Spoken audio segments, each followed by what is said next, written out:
के घर को चले। जब किसी ने ये मुझसे कहा प्रभु के घर को चले, हुआ मेरा मन झूमने लगा, मेरा मन आनंदित हुआ, मेरा मन झूमने लगा। मैं तो प्रभु के घर को चला, मैं तो प्रभु के घर को चला, मैं तो प्रभु के घर को चला, मैं तो प्रभु के घर को चला। झूम झूम कर नाचते हुए, नाचते हुए, गाते हुए मेरे यीशु से मिलने चला, मेरे यीशु से मिलने चला, मेरे यीशु से मिलने चला, मेरे यीशु से मिलने चला। मैं तो प्रभु के घर को चला, मैं तो प्रभु के घर को चला, मैं तो प्रभु के घर को चला, मैं तो प्रभु के घर को चला। नागपुर के वासियों जाग उठो, भारत के वासियों जाग उठो, नागपुर के वासियों जाग उठो, भारत के वासियों जाग उठो, मेरे यीशु की प्रशंसा करो, मेरे यीशु की प्रशंसा करो, मेरे यीशु की प्रशंसा करो, मेरे की प्रशंसा करो।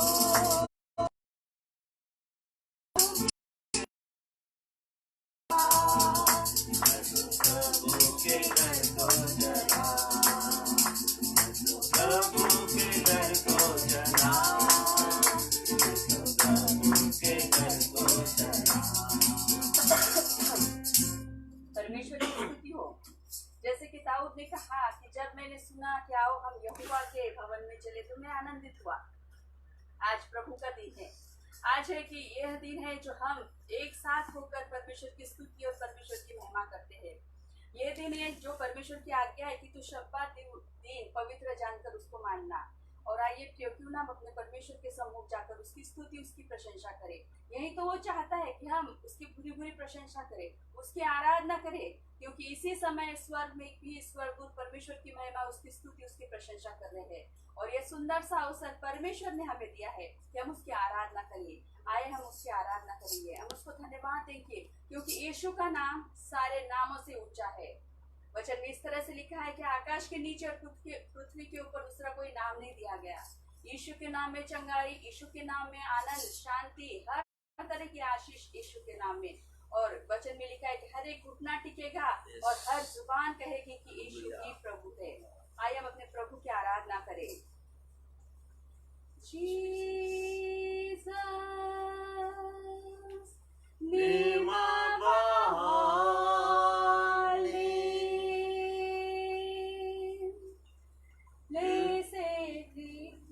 beautiful Savior, glorious Lord,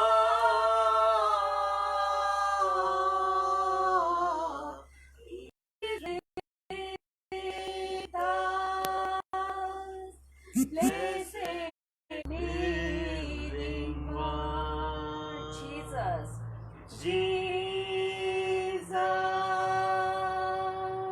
name above name, beautiful Savior, glorious Lord,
हमारे साथ है।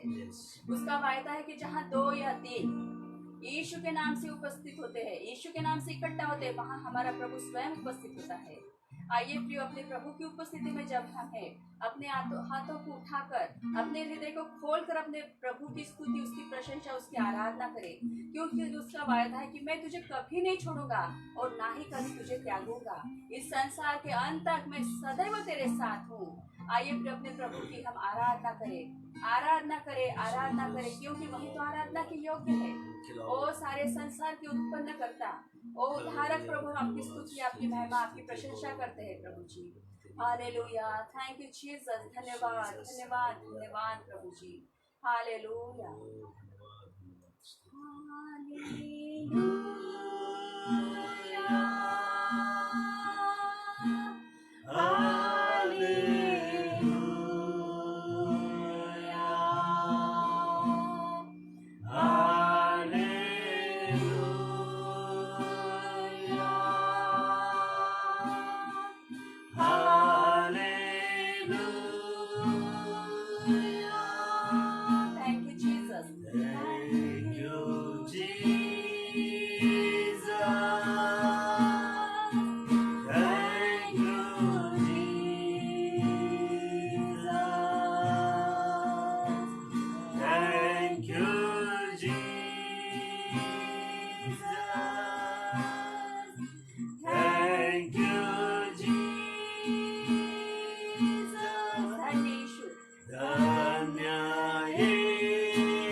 Hallelujah, thank you Jesus.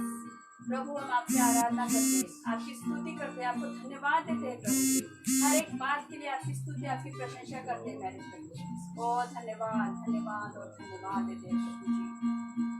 जीवित अनुग्रहकारी पिता परमेश्वर, फिर एक बार सुंदर से अवसर के लिए हम आपको धन्यवाद देते हैं, आपके पवित्र नाम की स्तुति करते हैं प्रभु जी, क्योंकि यह अवसर आपकी ओर से हमें प्राप्त हुआ है। प्यारे परमेश्वर पिता, आज जब हम सब एक होकर, एक मन से, एक आत्मा से आपकी भक्ति, आपकी प्रशंसा कर रहे हैं प्रभु जी, आप हर एक के भक्ति में उपस्थित रहना मेरे प्रभु। आज आपका वचन हमारे हृदय से बोले और बातचीत करे। आप अपने दास को स्पर्श कीजिए प्रभु जी, वो नहीं परंतु आप उनके होठों से हमसे बातचीत कीजिए, उनके हृदय से हमसे बातचीत कीजिए प्रभु जी। आपकी इच्छा हम सब पर प्रकट हो, ऐसा अनुग्रह करना। हम केवल आपके वचन के सुनने वाले नहीं, वरन वचन के अनुसार चलने वाले बने, ऐसा अनुग्रह करना प्रभु। हम आपको धन्यवाद धन्यवाद और धन्यवाद देते हैं। फिर एक बार सारा आदर, महिमा, प्रशंसा और जलाल आप ही को देते हुए आपके प्यारे बेटे और हमारे उद्धारक प्रभु यीशु मसीह नासरी के नाम से मांगते पिता, सुनिए और बड़ी दया से ग्रहण कीजिए, आमीन। फिर एक बार आप सभी का स्वागत है इस भक्ति के दिन में। जिस तरह से परमेश्वर की आज्ञा है कि 6 दिन तो तू काम करना, परंतु 7वें दिन मेरी भक्ति, मेरी प्रशंसा और उस दिन को तू पवित्र करके मानना। हम परमेश्वर को धन्यवाद देते हैं आप सबों के लिए जो आज हमारे साथ इस भक्ति में सम्मिलित है। हर एक व्यक्ति के लिए परमेश्वर को धन्यवाद देते हैं। हम विश्वास करते हैं कि आज आप इस वचन को सुनने के लिए तैयार हैं जो परमेश्वर ने आपके लिए रखा है, ताकि आज आप इस वचन को सुने, पूरे सप्ताह भर परमेश्वर के वचन में, परमेश्वर के अनुग्रह में बने रहे। तो आइए हम परमेश्वर के वचन में से सुनने के लिए जा रहे हैं। हम परमेश्वर के पासवान को हम पासवान का स्वागत करते हैं कि वो आए और परमेश्वर के वचन में से हमसे बातचीत करें।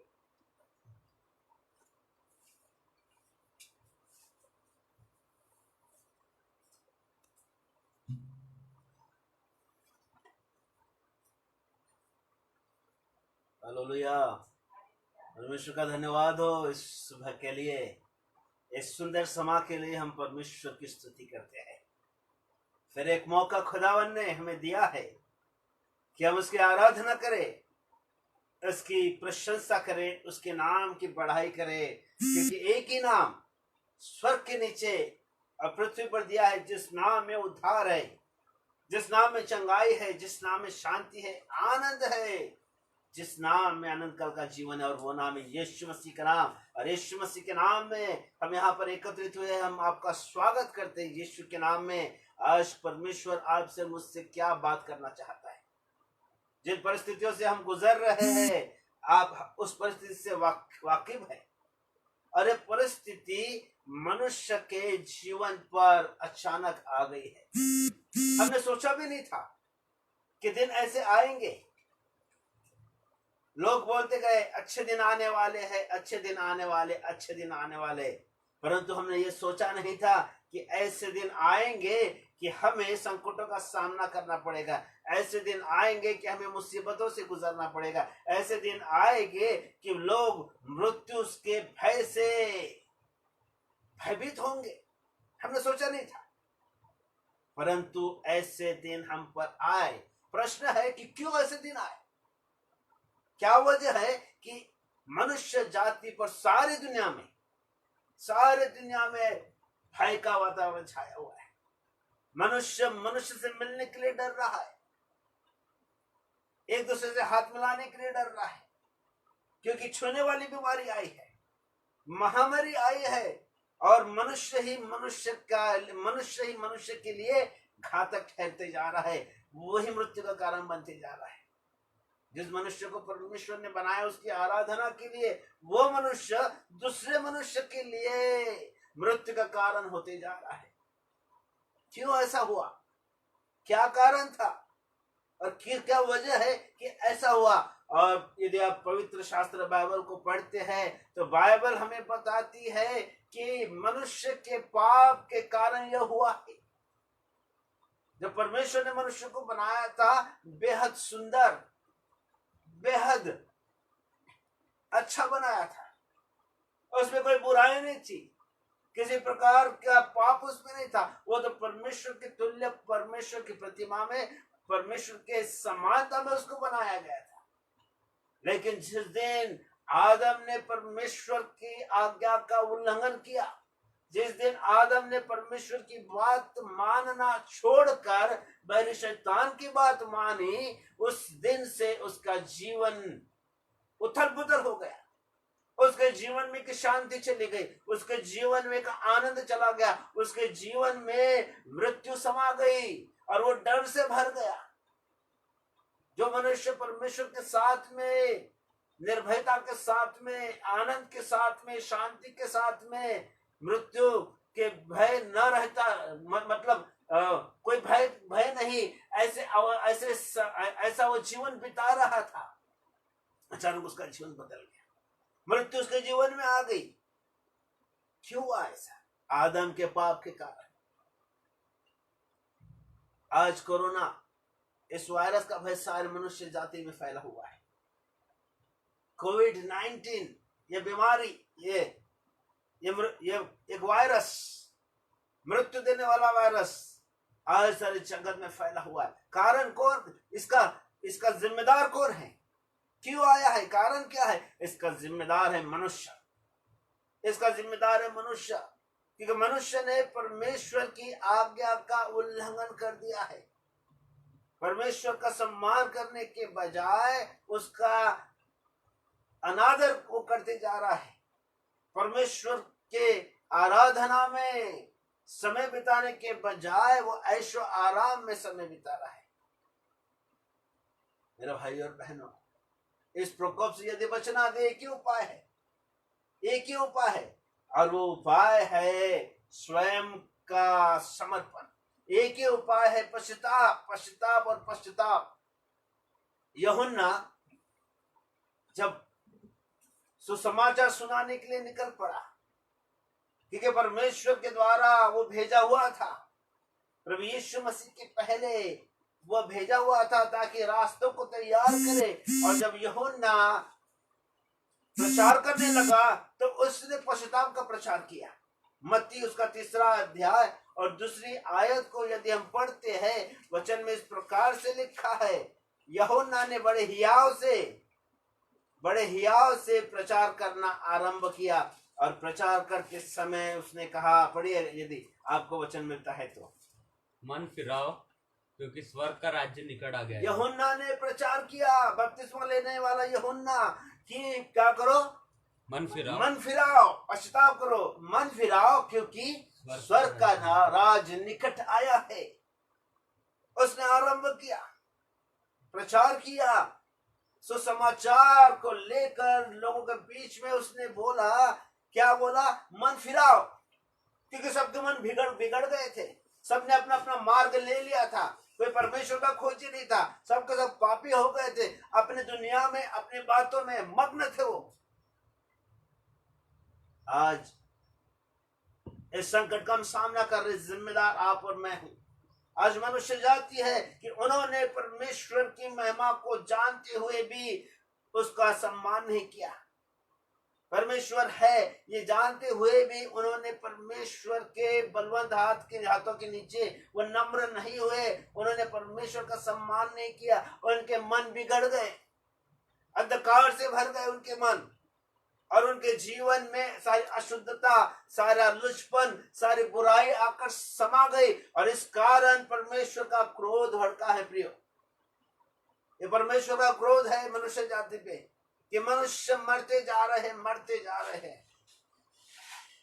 यिर्मयाह के द्वारा, एस्केल के द्वारा, यशायाह के द्वारा, दानियल के द्वारा, जितने भी भविष्यद्वक्ता आए उनके द्वारा परमेश्वर ने कहा, मन फिराओ क्योंकि स्वर्ग का राज निकट आया है। मन फिराना, एक ही उपाय है, मन फिराना। प्रभु यीशु मसीह ने जब अपने सेवकाई का आरंभ किया, मत्ती 4:19 में इस प्रकार से वचन कहता है, प्रभु यीशु मसीह ने प्रचार किया, और प्रचार इस प्रकार से किया, वहां लिखा है कि जब यीशु मसीह ने अपने सेवकाई का आरंभ किया, 4 अध्याय और 17वीं आयत को हम यदि पढ़ते हैं, वहां लिखा है कि उस समय से यीशु प्रचार करना और यह कहना आरंभ किया। यीशु ने प्रचार करना और यह कहना आरंभ किया कि मन फिराओ क्योंकि स्वर्ग का राज निकट आया है। प्रभु यीशु मसीह ने कहा, मन फिराओ क्योंकि स्वर्ग का राज निकट आया है। सच बात है, क्योंकि लोग अंधकार में बैठे हुए थे। जो लोग अंधकार में बैठे थे उन्होंने ज्योति को पाया, ज्योति को देखा, और जो मृत्यु के देश में और मृत्यु के देश और उसके छाया में बैठे थे उन्होंने ज्योति देखी। जब प्रभु यीशु मसीह सुसमाचार सुनाने लगा, प्रभु यीशु मसीह प्रचार करने लगा, उन्होंने क्या देखा? उन्होंने एक बात को देखा, परमेश्वर की ज्योति को देखा। यशायाह नबी की किताब में हम इस बात को देखते हैं। परंतु यहाँ पर यीशु मसीह जब प्रचार करने लगा, यीशु ने एक बात कही, और वो बहुत ही महत्वपूर्ण बात है, वह आज आपके लिए और मेरे लिए है। प्रियो, मन फिराओ क्योंकि स्वर्ग का राज निकट आया है। मन फिराने के लिए प्रभु यीशु मसीह कहता है, मन ना फिराने के कारण यह कोप, यह क्रोध परमेश्वर का आप पर और मुझ पर भड़का है। प्रभु की भेड़े कैद करके लिए जा रही है। प्रभु के लोग बंदी में जा रहे, बंदी गृह में जा रहे, उनके हाथ पैर जकड़कर उनको बांध के लेके जा रहा है। कौन? शैतान, बैरी शैतान। क्योंकि परमेश्वर के लोगों ने, मनुष्य जाति ने परमेश्वर के विरुद्ध में बलवा किया है। दानियल प्रार्थना करता है, दानियल प्रार्थना करता है परमेश्वर से। यदि आप उसको देखना चाहते हैं, दानियल की किताब उसका 9वां अध्याय और 3 वचन से यदि हम पढ़ते हैं, वहां पर दानियल की प्रार्थना को हम देखते हैं। और इस प्रकार से दानियल ने प्रार्थना की और गिड़गिड़ा कर प्रार्थना की। उस वचन को हम पढ़ना चाहेंगे। तब मैंने अपना मुख प्रभु परमेश्वर के और करके गिड़गिड़ाहट के साथ प्रार्थना करने लगा, और उपवास कर टाट पहने राख में बैठकर वरदान मांगने लगा। दानियल कहता है कि जब दानियल ने यरूशलेम की दशा के बारे में सुना कि यरूशलेम जलाया गया है, यरूशलेम की शहरपनाह गिरा दी गई है, वहां पर भुखमरी है, वहां की शोभा सब नष्ट हो गई है। परमेश्वर का मंदिर गिरा दिया गया है, जलाया गया है। सारे परमेश्वर के राज्य की, परमेश्वर के मंदिर की, और जो परमेश्वर का चुना हुआ देश कहा जाता था, वो नगर कहा जाता था यरूशलेम, वो नाश हो गया है।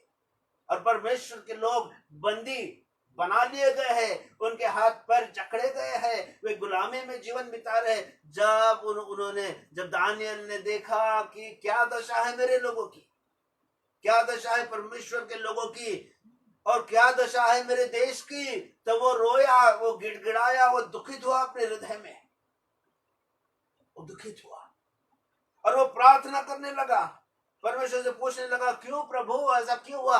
और वो जान गया अपने हृदय में कि ये मेरे पापों के कारण, मेरे बाप दादाओं के पापों के कारण, मेरे लोगों के पापों के कारण, जो परमेश्वर की दुल्हन कहलाती है सियोन, यरूशलेम, जो परमेश्वर के लोग हैं, उनके पापों के कारण यह समस्या, यह संकट उन पर आई है। और वो प्रार्थना करने लगा, गिड़गिड़ा कर वो प्रार्थना करने लगा, उपवास के साथ टाट पहनकर राख में बैठकर वो प्रार्थना करने लगा, परमेश्वर से मांगने लगा। और फिर वो कहता है, मैंने अपने परमेश्वर यहोवा से इस प्रकार प्रार्थना की। दानियल कहता है कि मैंने अपने परमेश्वर से इस प्रकार से प्रार्थना की। आज आपको और मुझको इस प्रकार से प्रार्थना करने की जरूरत है। हो सकता है आप सुरक्षित हो सकता है आप पर कोई संकट नहीं हो सकता है आप परमेश्वर के द्वारा आशीषित हो, परंतु आज आपकी प्रजा, आपके लोग जो परमेश्वर के लोग कहलाते, हमारे लोग जो यीशु के कहलाते, आज वो संकट में है, आज वो दुखों में है, आज वो परेशानी में। आज आपकी और मेरी जिम्मेदारी है कि हम उनके लिए प्रार्थना करें, जिस प्रकार दानियल ने प्रार्थना की। और दानियल ने इस प्रकार से प्रार्थना की, वो कहता है, तब मैंने अपना मुख परमेश्वर की ओर करके गिड़गिड़ा के साथ प्रार्थना करने लगा। मैंने अपने परमेश्वर यहोवा से इस प्रकार प्रार्थना की और पाप का अंगीकार किया। हालेलुया। सर्वप्रथम दानियल ने अपने पापों का अंगीकार किया। वो कहने लगा, हे प्रभु, तू महान और भययोग्य परमेश्वर है, अति भययोग्य परमेश्वर, जो अपने प्रेम रखने और आज्ञा मानने वालों के साथ अपनी वाचा को पूरी करता और करुणा करता रहता है। उसने प्रार्थना की, परमेश्वर के गुण स्वभाव को उसने उस बात को प्रकट किया कि प्रभु करुणामय परमेश्वर है, जो अपने लोगों से वाचा बांधता है, उन पर वो करुणा करता है, उन पर वो दया करता है, जो उसकी आज्ञाओं को मानते हैं। और इस रीति से उसने पाप किया। फिर वो आगे कहता है कि हम लोगों ने तो पाप, कुटिलता, दुष्टता और बलवा किया है, और तेरी आज्ञाओं और तेरे नियमों को तोड़ा है। दानियल कहता है कि हे प्रभु, हमने तेरे विरुद्ध में पाप किया। यहाँ पर दानियल स्वयं के पापों का अंगीकार कर रहा है, केवल स्वयं के नहीं तो सारे लोगों के लिए, जो परमेश्वर के लोग कहलाते थे, जो परमेश्वर से प्यार करने वाले लोग थे, जो परमेश्वर ने जिन्हें आज्ञा दी थी, उन लोगों के पापों के लिए दानियल यहाँ पर अंगीकार कर रहा है अपने पापों का। वो कहता है कि हम लोगों ने, दानियल स्वयं के पापों के लिए क्षमा मांग रहा है, दानियल उसके लोगों के पापों के लिए क्षमा मांग रहा है, उसके बाप दादाओं ने जो पाप किए उसके लिए वो क्षमा मांग रहा है। और वो कहता है, हम लोगों ने पाप किया, कुटिलता की, दुष्टता की, बलवा किया है, तेरी आज्ञाओं और तेरे नियमों को हमने तोड़ा है। तेरे आज्ञाओं को और तेरे नियमों को हमने तोड़ा है। और तेरे जो दास, जो नबी, जो हमारे राजाओं, हाकिमों, पूर्वजों और सब साधारण लोगों से तेरे नाम से बातें करते थे, उनकी हमने नहीं सुनी। जो भविष्यद्वक्ता तूने हमारे पास भेजे, जो नबी तूने हमारे पास में भेजे, जो तेरे दास तूने हमारे पास में भेजे, उन्होंने जो सुसमाचार सुनाया, वो उनकी आज्ञाओं पर हमने मन नहीं लगाया, उनकी बातों को हमने तुच्छ कर दिया। दानियल कहता, उनकी बातों को हमने तुच्छ कर दिया, हमने तेरे विरुद्ध पाप किया है प्रभु। और दानियल प्रार्थना करता रहा, दानियल प्रार्थना करता रहा, 21 दिन तक वो प्रार्थना करता रहा। उसके प्रार्थना सुनी जाने के लिए उसे 21 दिन लगे। 21 दिन तक के वो उपवास के साथ में गिड़गिड़ा कर वो प्रार्थना करने लगा। और वचन कहता है कि एक उसके प्रार्थना का उत्तर आने के लिए वो 21 दिन तक के रहा देखता गया। परंतु 21 दिन उपवास और प्रार्थना के साथ अपने पापों का अंगीकार करते हुए वो परमेश्वर के सम्मुख बैठा। आपको पता है सारी दुनिया में हम देखते हैं लॉकडाउन के विषय में देखते हैं, परंतु हमारे देश पर विशेष कृपा दृष्टि है परमेश्वर की। मैं आपको बताना चाहता हूं क्योंकि जो बहुत से बाइबल की जो घटनाएं हैं हमारे देश से जुड़ रही है। सर्वप्रथम हम यहाँ पर देखते हैं कि दानियल ने अपने लोगों के छुटकारे के लिए, उसके लोगों की दशा जो बुरी हो गई थी उस दशा को बदलने के लिए, परमेश्वर की दया उन पर होने के लिए और परमेश्वर अपने लोगों को सुरक्षित करे, इसलिए दानियल ने परमेश्वर से प्रार्थना की। सर्वप्रथम अपने पापों का अंगीकार किया, अपने लोगों के पापों का अंगीकार किया और विनती की कि प्रभु तू तेरे लोगों पर दया कर, उन्हें छुड़ा, उन्हें मुक्त कर, उन्हें फिर से अपने देश तू लौटा ले आ प्रभु जी, ताकि तेरा देश फिर से आबाद हो सके, तेरा देश फिर से शोभायमान हो सके, फिर से तेरा मंदिर वहां बांधा जाए, फिर से शहरपना बनाई जाए, फिर से तेरे लोग उस देश में रहे और आशीषित होवे। इसलिए दानियल ने प्रार्थना की और दानियल प्रार्थना करता रहा 21 दिन तक के, 21 दिन तक के। परंतु देखिए यहाँ पर क्या है कि जब स्वर्गदूत प्रकट हुआ तो स्वर्गदूत ने क्या कहा दानियल से। दानियल उसका 10वां अध्याय और 12वीं आयत में हम पढ़ते हैं, फिर उसने मुझसे कहा, हे दानियल मत डर, क्योंकि पहले ही दिन को जब तूने समझने बूझने के लिए मन लगाया और अपने परमेश्वर के सामने अपने आप को दीन किया, उसी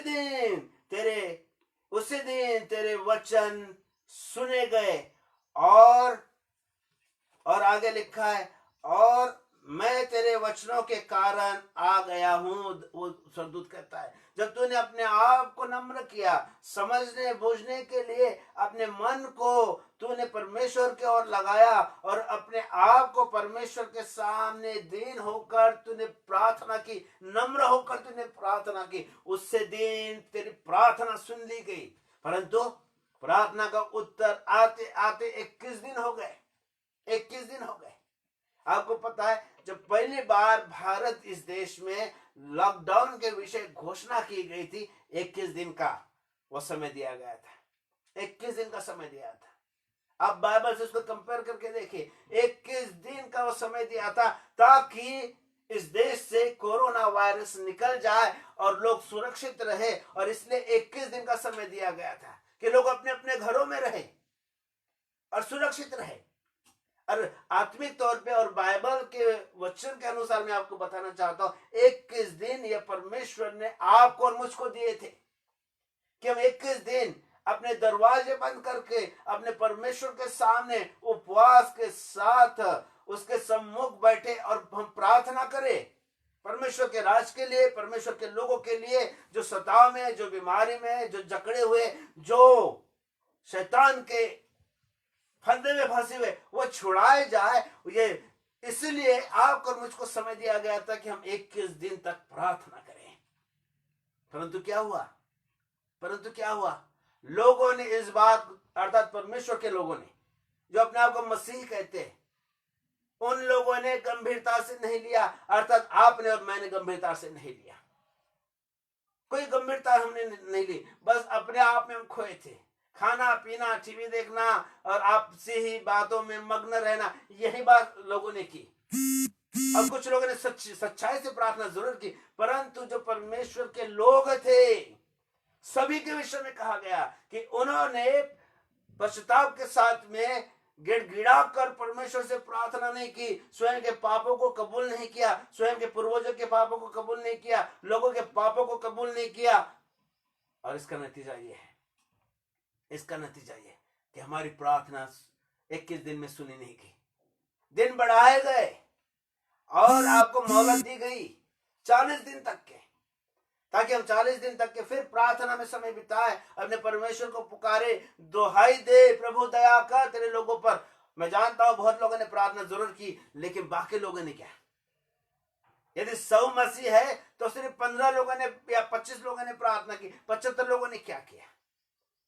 अपनी बातों में मग्न रहे, अपने ऐशो आराम में खुश रहे, अपने रोटी खाने में और अपने ही बातों में वो मग्न रहे। और इससे लिए परमेश्वर का क्रोध अभी भी इस देश में बना हुआ है। मैं आपको बताना चाहता हूं, 40 दिन का समय दिया था कि फिर 21 दिन का समय, हमने उस मौके का फायदा नहीं उठाया। फिर 40 दिन का समय दिया गया, भला ही सरकार के द्वारा ही ठहराया गया, लेकिन परमेश्वर ने आपको मसीह होने के नाते यह समय दिया था कि हम प्रार्थना करें, पश्चाताप करें, परंतु फिर भी हमने पश्चाताप नहीं किया, फिर भी हमने पश्चाताप की घोषणा नहीं की। समय और बढ़ाया गया, समय और बढ़ गया, अब 17 मई तक के समय बढ़ गया। मैं आपको बताना चाहता हूं, आज भी यदि आप पश्चाताप ना करें, आज भी यदि आप परमेश्वर के सम्मुख नम्र ना होंगे, ये समय और बढ़ेगा। मुझको नहीं पता बढ़ेगा कि नहीं बढ़ेगा, परंतु संभावना है ये समय और बढ़े, क्योंकि परमेश्वर के लोग होने के नाते हम परमेश्वर की अधीनता में नहीं जा रहे हैं, अपने पापों को कबूल नहीं कर रहे हैं, हम मन में फिरा रहे, ऊपरी ऊपरी सिर्फ बातें कर रहे हैं, ऊपरी ऊपरी प्रार्थना कर रहे हैं, परंतु हृदय की गहराई से, सच्चाई से हम अपने पापों को नहीं मान रहे हैं। सच्ची रीति से हम अपने मन को हम परमेश्वर के अधीन नहीं कर रहे, हम मन नहीं फिरा रहे हैं। जिस बात के लिए परमेश्वर ने आपको और मुझको पकड़ा है, उस बात को हम भूल गए हैं। यूहन्ना को भेजा गया था परमेश्वर के द्वारा कि वो जाकर सुसमाचार सुनाए, पश्चाताप का सुसमाचार सुनाए, और उसने किया। फिर यीशु मसीह इस दुनिया में आए, सारे जगत के प्रभु, आपके और मेरे प्रभु, उन्होंने सारे जगत को सुसमाचार सुनाया, पश्चाताप करो क्योंकि परमेश्वर का राज्य निकट आया है। प्रभु यीशु मसीह कहते हैं, लूका उसका 4 अध्याय और 18वीं आयत को यदि हम पढ़ते हैं, वहां पर परमेश्वर का उद्देश्य, प्रभु यीशु मसीह के आने का उद्देश्य, और ध्यान रखिएगा, परमेश्वर ने आपको मसीह होने के नाते, आप अपने आप को प्रभु के दास कहते हैं, आप अपने आप को प्रभु की दासी कहती है, आपके पीछे परमेश्वर का उद्देश्य है। भलाई आपने परमेश्वर के संत और भक्त होने के नाते आपने उद्धार को पाया है, आपने पश्चाताप किया है, परंतु फिर भी आपने पश्चाताप की घोषणा अपने लोगों में नहीं की, जिसके लिए परमेश्वर ने आपको नियुक्त किया था या नियुक्त किया है। लूका 4 अध्याय और 18वीं आयत के अनुसार यदि हम पढ़ते हैं तो वो उद्देश्य है आपके जीवन के पीछे। प्रभु यीशु मसीह के बारे में वह वचन कहता है 61वां अध्याय के को इस रीति से नए नियम में प्रभु यीशु मसीह के द्वारा वो दोहराया गया, और वचन में लिखा है 18वीं आयत कि प्रभु का आत्मा मुझ पर है। प्रभु यीशु मसीह कहते हैं कि प्रभु का आत्मा मुझ पर है, इसलिए कि उसने कंगालों को सुसमाचार सुनाने के लिए मेरा अभिषेक किया है। उसने मतलब पिता ने कंगालों को सुसमाचार सुनाने के लिए मेरा अभिषेक किया है, और मुझे इसलिए भेजा है कि बंधुओं को छुटकारे का और अंधों को दृष्टि पाने का सुसमाचार प्रचार करो, और कुचले हुओं को छुड़ाओ। हालेलुया। प्रभु यीशु मसीह कहता है, मैं इसलिए आया हूं कि मैं, यहाँ आगे लिखता है कि जो बंधुओं है उनको छुटकारे का सुसमाचार सुनाने के लिए, अंधों को दृष्टि देने के लिए, और कुचले हुओं को छुड़ाने के लिए मैं यहाँ आया हूँ। शैतान के चुंगल में फंसे हुए लोग, पाप में गिरे हुए लोगों को बचाने के लिए मैं आया हूँ, क्योंकि वो कहता है 18वीं आयत में, प्रभु का आत्मा मुझ पर है, इसलिए कि मैंने कंगालों को सुसमाचार सुनाने के लिए मेरा अभिषेक किया गया है।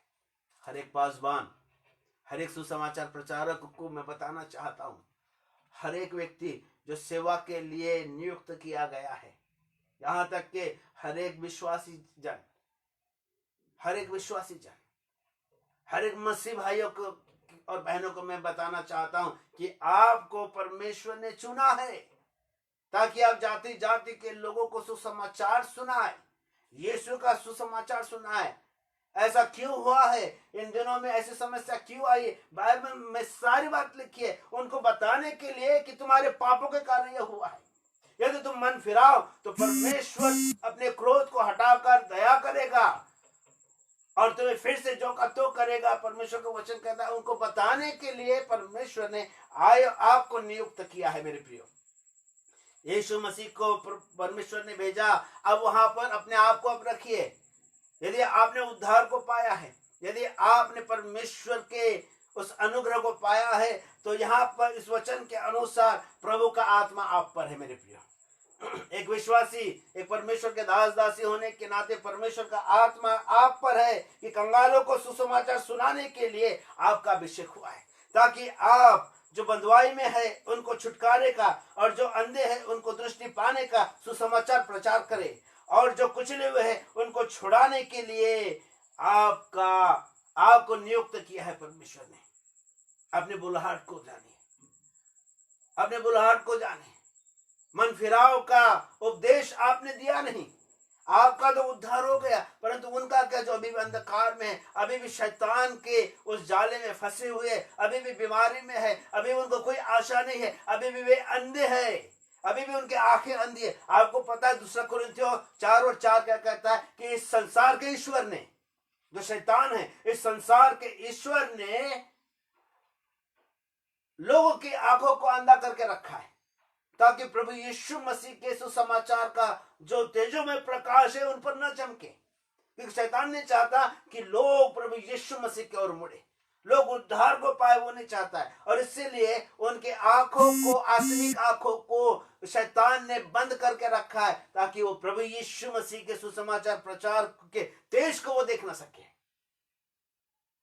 आपकी और मेरी जिम्मेदारी है, आपकी और मेरी जिम्मेदारी है कि हम प्रार्थना करें अपने परमेश्वर के सम्मुख आकर, गिड़गिड़ाए कि प्रभु तू उनकी आंखों को खोल, मुझे भेज, जैसा यशायाह कहता है, प्रभु तू मुझे भेज, मैं जाऊंगा।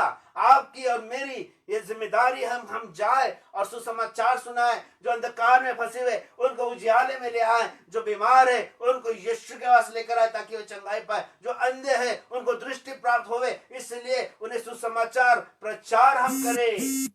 यह आपकी और मेरी जिम्मेदारी है प्रियो। अभी मौका दिया है परमेश्वर ने। यदि आप और मैं नम्र हो गए, यदि नम्र होकर अपने पापों को अंगीकार करते हुए हमने अपने लोगों के लिए, परमेश्वर के चुने हुए लोगों के लिए, इस्राएल के लिए यदि हम प्रार्थना करना आरंभ करेंगे, परमेश्वर हमारी प्रार्थना को सुनेगा। कई बार प्रश्न उठता कि क्यों ऐसा समय क्यों आया, क्यों मेरे लोगों पर, क्यों मसीह लोगों पर, या फिर कह सकते हैं क्यों सारे दुनिया में ये प्रकोप आया है। और इसका कारण है आप और मैं। एस्केल की किताब उसका 16वां अध्याय यदि आप पढ़ते हैं, 16वें अध्याय में और वचन है 49 वचन है, 49वें वचन में इस प्रकार से लिखा है। क्या कारण था संकट आने का, क्या कारण था उनको बंधुआई में ले गए, क्या कारण था, और वो कारण यह है आप और मैं उस वचन को आपके लिए पढ़ना चाहता हूं। देख, तेरी बहन सदोम का अधर्म यह था कि वह अपनी पुत्रियों सहित घमंड करती। देखिएगा, घमंड, मनुष्य का घमंड।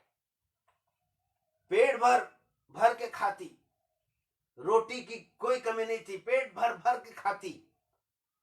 और आगे लिखा है सुख चैन में रहती थी, और वो सुख विलास में, सुख चैन में रहती थी, और दिन दरिद्र को न संभालती थी।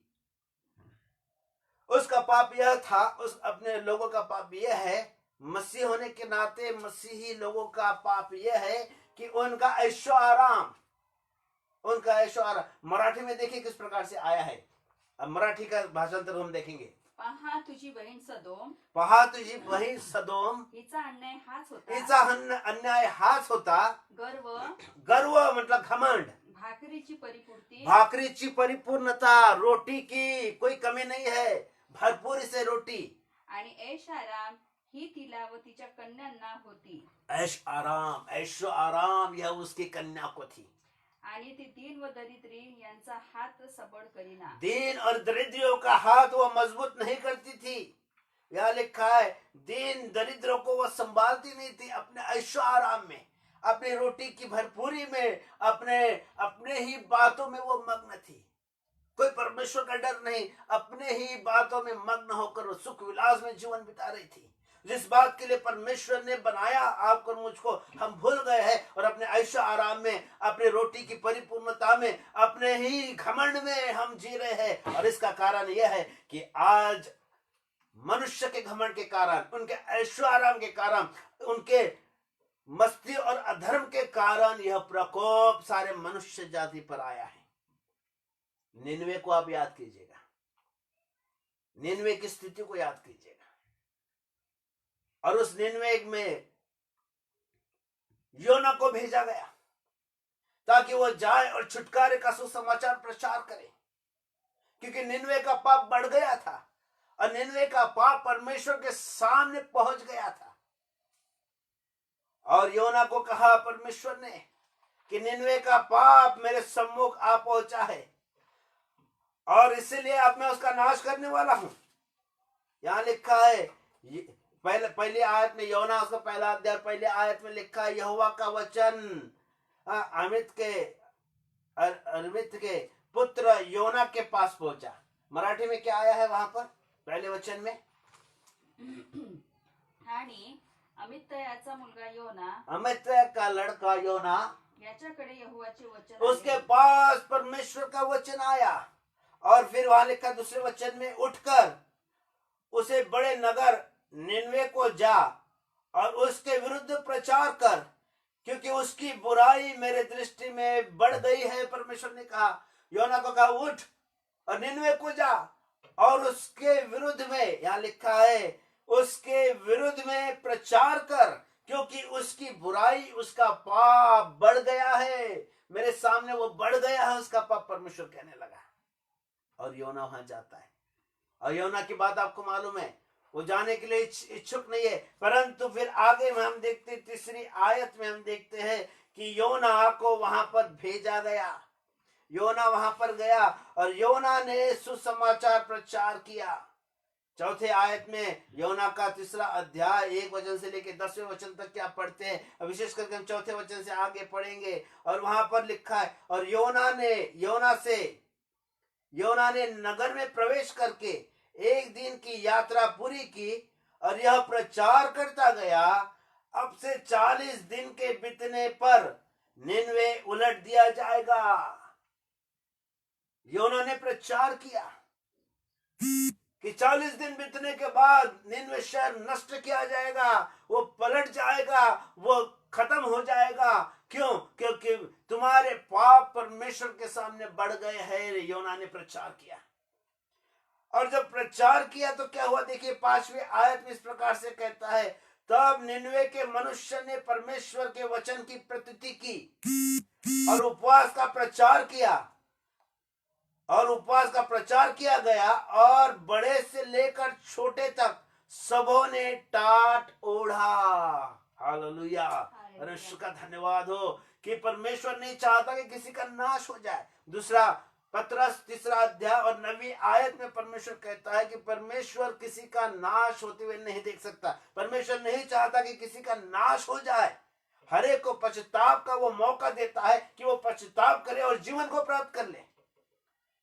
क्योंकि कोई व्यक्ति मरता है, परमेश्वर को आनंद नहीं होता है। जब दुष्ट व्यक्ति मरता है उसमें भी परमेश्वर को आनंद नहीं होता, क्योंकि वो भी परमेश्वर के हाथों की रचना है। प्रियो, सारे मनुष्य जात परमेश्वर के हाथों की रचना है। और जब कोई मनुष्य मरे या किसी मनुष्य का नाश हो जाए, परमेश्वर को आनंद नहीं होता प्रियो। और इसलिए हर एक को मौका देता है। आज आपको मुझको मौका दिए जा रहा है प्रभु जी कि हम पश्चाताप करें, मन फिराए और परमेश्वर के राज के हम वारिस हो जाएं, क्योंकि परमेश्वर का राज निकट आया है। यहां पर योना ने प्रचार किया और सारे निनवे के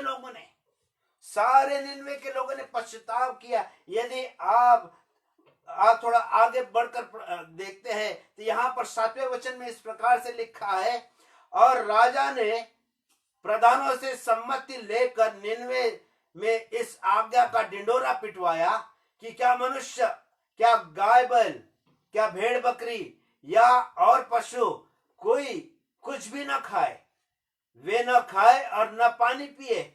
और मनुष्य और पशु दोनों ने टाट ओढ़े और वे परमेश्वर की दुहाई चिल्ला चिल्ला कर दे और अपने कुमार्ग से फिरे और उस उपद्रव से जो वे करते हैं पश्चाताप करे। राजा ने फरमान फैलाया कि सारे मनुष्य जात, चाहे प्राणी हो चाहे मनुष्य हो, वो टाट ओढ़े, पश्चाताप करे, अपने पूरे चाल से फिरे, अपने कुमार्ग से फिरे और पश्चाताप करे। संभव है कि परमेश्वर दया करे। और उन्होंने विश्वास किया और पश्चाताप किया, ओढ़कर उन्होंने पश्चाताप किया। न तो कोई खाया न तो कोई पिया, यहाँ तक कि पशुओं ने भी पानी नहीं पिया या कोई भी भोजन नहीं किया। और वो कहने लगे कि आए हम परमेश्वर के सम्मुख नम्र हो जाए, अपने कुटिल मार्ग से फिर जाए, हम अपने बुरी चाल छोड़ दे, पश्चाताप करे। न जाने परमेश्वर हम पर दया करेगा और उसका क्रोध वो फेर देगा ताकि हम बच जाए। और मैं आपको बताना चाहता हूं, सारा निनवे शहर बचाया गया। परमेश्वर ने अपनी इच्छा को बदल दिया और उसकी जो हानि करने की जो परमेश्वर ने ठानी थी उसको उसने बदल दिया। निनवे बचाया गया एक योना के प्रचार के द्वारा, एक योना के प्रार्थना के द्वारा पूरा शहर पूरा नगर बचाया गया। मेरे भाई और बहनों, आज आप क्यों शांत बैठे हैं? आज क्यों अपने घरों में अपने ऐशो आराम में खोए हुए? मैं उन भाइयों और बहनों को बोलना चाहता हूं जिन पर दया हुई है, जिन्होंने पश्चाताप के साथ में उद्धार पाया है, जो अपने आप को प्रभु यीशु मसीह के दास और दासी कहते हैं, जो अपने आप को प्रभु के लोग कहते हैं। आज आपकी जिम्मेदारी है कि हम उन मनुष्य के लिए जो पाप में है, उन मनुष्य के लिए जो दुखों में है, उन मनुष्य के लिए जो अभी भी कुचले हुए हैं, उन मनुष्य के लिए जो अभी भी शैतान के चुंगल में, आज भी वो बीमारी में है, आज भी अंधकार में, उनके लिए आपकी जिम्मेदारी है कि हम प्रार्थना करें ताकि वो छुड़ाया जाए। वो छुटकारे का सुसमाचार हम प्रचार करें, मन फिराव का हम प्रचार करें ताकि लोग मन फिराए और परमेश्वर के ओर आए, ताकि परमेश्वर का क्रोध शांत हो जाए और उसके लोग बचाए जाए। मेरे भाई और बहनों, परमेश्वर ने आपको चुना है, परमेश्वर ने आपको बुलाया है। प्रभु आपको बुलाया है मेरे प्रियो, प्रभु ने आपको ठहराया है कि आप उसके लोग होने के नाते सुसमाचार सुनाए, मन फिराव का सुसमाचार सुनाए ताकि बहुतेरे का उद्धार हो सके। योना ने अपना काम पूरा किया, दानियल ने अपना काम पूरा किया। अभी आपकी जिम्मेदारी है। दिन है, अभी रात आने वाली है और इसलिए दिन ही दिन में हमको काम करना है। रात आएगी हम कोई काम नहीं कर सकेंगे। यूहन्ना 3:4, यूहन्ना 9 और 4 वचन के अनुसार हमें बतलाया गया है, हमें बताया गया कि वो अंधकार के दिन आएंगे, संकट के दिन आएंगे, उस समय हम कुछ नहीं कर पाएंगे। अभी मौका प्रभु आपको दे रहा है, अभी मौका दे रहा है। उन लोगों को मौका दे रहा है जिन्होंने अभी तक के पश्चाताप नहीं किया, अभी तक अपना मन नहीं फिराया। हे भाई और बहनों, यदि तुम वचनों को सुन रहे हो, यदि आज तक आपने अपने मन को नहीं फिराया, अभी अपने पापों से तौबा नहीं किया, अपने पापों को छोड़ा नहीं, अभी भी ऐशो आराम में मग्न है, परमेश्वर आपसे कहता है कि मन फिराओ, क्योंकि स्वर्ग का राज निकट आया है। और जो मन फिराएगा वह जीवन को पाएगा, वो उद्धार को पाएगा, वो सुरक्षित रहेगा। और उन भाइयों के लिए जो परमेश्वर के दास और दासी है, जिन पर ऑलरेडी दया की गई है, ऑलरेडी उनको सुरक्षित किया गया है, अभी भी वो उद्धार में है, प्रभु के छत्र छाया में है, परंतु वे अपना काम भूल गए हैं, वो अपनी जिम्मेदारी को भूल गए हैं, वो अपने आप में खोए हुए हैं, अपने परिवार में, खाने में, पीने में, ऐशो आराम में खोए हुए। उनसे परमेश्वर कहता है कि बाहर निकल आओ अपने घुटनों पर, दानियल के समान आओ, प्रार्थना करो, पापों का अंगीकार करो। और जो अंधकार में लोग हैं, जो मृत्यु के कगार पर पहुंचे हुए लोग हैं, जिन्हें अभी शांति प्राप्त नहीं हुई है, उनके लिए प्रार्थना करो ताकि परमेश्वर आपकी प्रार्थना सुने और उन पर दया करे। दानियल की प्रार्थना सुनी और दानियल के लोगों पर, यरूशलेम के लोगों पर दया हुई। योना के समान निकलो, सुसमाचार प्रचार करो, मन फिराव का संदेश प्रचार करो। न जाने किस पर दया होगी, जैसे कि योना ने प्रचार किया कि निनवे 40 दिन के पश्चात नाश किए जाएगी। 40 दिन के बाद नाश की जाएगी, योना ने प्रचार किया। और सारे निन्वे के लोगों ने पश्चाताप किया। निन्वे के लोगों ने परमेश्वर के वचन पर विश्वास किया, उपवास के साथ ने पश्चाताप किया ताकि परमेश्वर उन पर दया करे। और योना के प्रचार के कारण सारा निन्वे बचाया गया। यदि आज आप इस वचन को सुन रहे हैं मेरे प्रिय भाई और बहनों, यदि आप प्रचार करें, यदि आप प्रार्थना करें, तो परमेश्वर आपकी प्रार्थना सुनेगा, परमेश्वर आपका इस्तेमाल करेगा कि आप मन फिराव का प्रचार करने के लिए आपको अनुग्रह देगा, ताकि लोग जो उसके लोग हैं वो बचाए जाए और जो उसके नहीं है वे निरुत्तर किए जाए। मेरे भाई और बहनों, प्रभु का अनुग्रह काफी है, उसकी कृपा काफी है। आइए उसकी कृपा के अधीन हो जाए, आइए अपने मनों को फिराए। प्रभु यीशु मसीह ने प्रचार आरंभ किया, मन फिराओ क्योंकि परमेश्वर का राज निकट आया है। यूहन्ना ने प्रचार किया, पश्चाताप करो, मन फिराओ क्योंकि स्वर्ग का राज निकट आया है। आज प्रभु आपसे मुझसे कहता है, प्रभु ने आपको मुझको मौका दिया है मन फिराने का, आपको मुझको मौका दिया है मन फिराव का उपदेश सुनाने के लिए, उन लोगों को सुनाने के जो अभी भी अंधकार में है। आइए परमेश्वर के अनुग्रह के अधीन हो जाए, आइए मन फिराए प्रभु की ओर, आइए परमेश्वर के अधीन हो जाए, परमेश्वर के बलवंत हाथों के नीचे हम नम्र हो जाए। आइए हम प्रभु की ओर देखिए, आइए मन फिराए, अपना मन फिराए प्रभु की ओर, अपना मन फिराए। वो विलंब से कोप करने वाला प्रभु है, वो दया करने में अति धनवान है। वो आपका अंगीकार करेगा, आपके दोषों को, आपके सारे दोषों को वो मिटा देगा। हालेलुया, धन्यवाद। यदि आज तक के आपने प्रभु के लिए आपने सुसमाचार नहीं सुनाया, यदि आज तक के आपने मन फिराव का शुभ संदेश लेकर आप उन लोगों तक नहीं गए, प्रभु आपको मौका दे रहा है, आपको मौका दे रहा है ताकि हम परमेश्वर के राज के लिए बहुत तरह को जीत सके। Thank you Lord, hallelujah.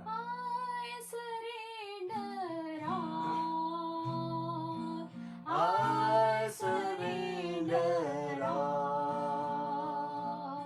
I to thee, my blessed Savior, I surrender all.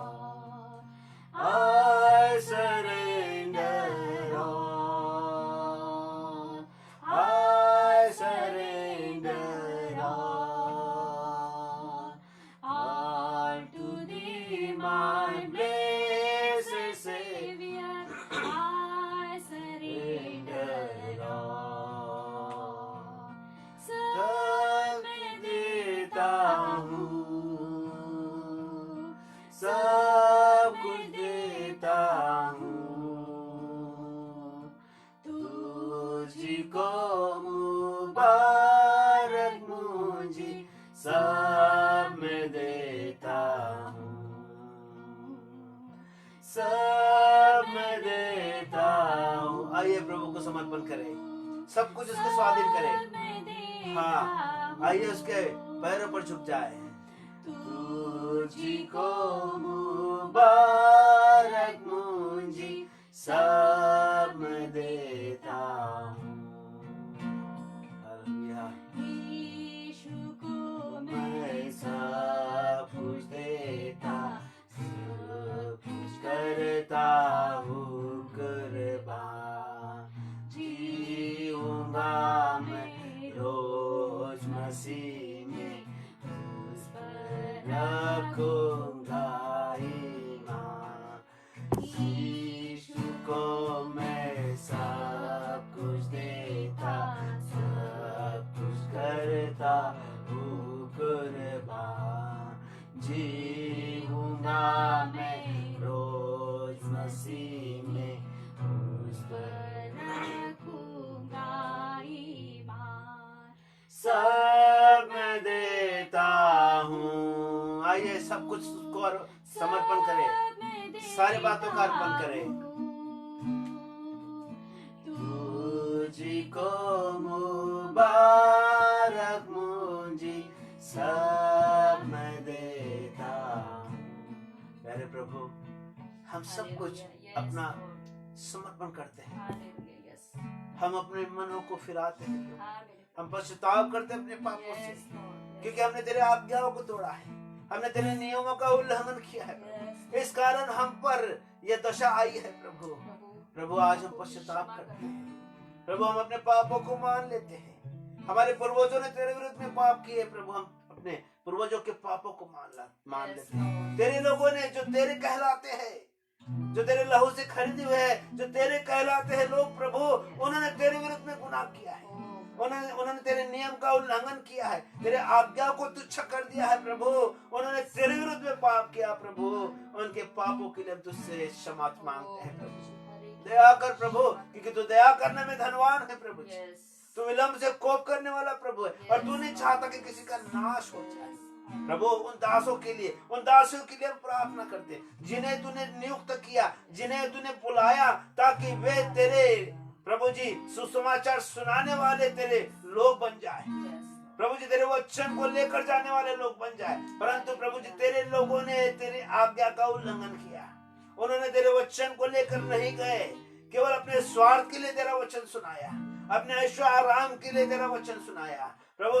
तेरे आज्ञा को कमाई का जरिया उन्होंने बनाया प्रभु। आज तेरे लोगों के पापों के लिए हम क्षमा मांगते हैं प्रभु। अनुग्रह दे उन लोगों को, अनुग्रह दे, दया कर जिन्होंने अब तक अपना मन नहीं फिराया प्रभु जी, अब तक तुझे प्रभु करके स्वीकार नहीं किया प्रभु जी।